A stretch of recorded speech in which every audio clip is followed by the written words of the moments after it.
Upang hindi na maantala at makatipid ang mga magsasaka, sisimulan na ng National Food Authority ang pilot testing sa pagbili ng palay sa sariling sako ng mga magsasaka. Si Regine Eco magpapalita.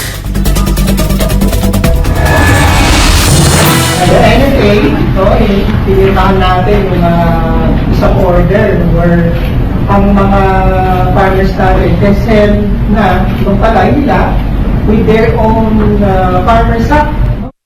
Pinirmahan na ng National Food Authority ang kasunduan para masimulan ang pilot testing sa pagbili ng palay sa sariling sako ng mga magsasaka.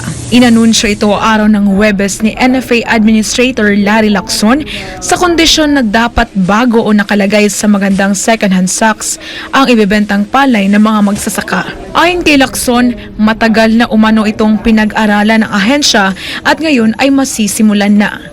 Matagal na ito natin pinag-aralan and it's born out of the meetings. Maraming ugnayan with farmers groups and nationwide.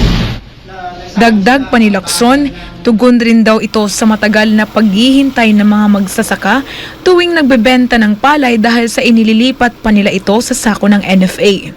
Sabi sila ang bagal ng pagbebenta dahil inililipat pa ng sako yung kanilang mga palay.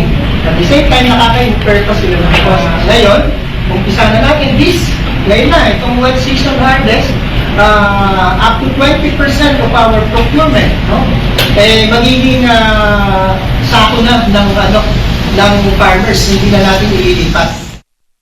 Dahil naman sa naturang aksyon, sinabi ni Lacson na aabot sa 17 milyong piso ang matitipid ng NFA sa nalalabing buwan ng taon. Habang aabot sa higit 200 milyong piso naman ang matitipid sa kada taon sa pagribag ng mga binibiling palay. Gagamitin umano ang halagang ito para bumili ng mas marami pang palay para sa buffer stocking at mapataas ang kita ng mga magsasaka. Tiniyak naman ni Lacson na hindi makukompromiso dito ang kalidad ng palay na binibili ng NFA. Para sa Diyos at Pilipinas kong mahal, Regine Eco, SMNI News.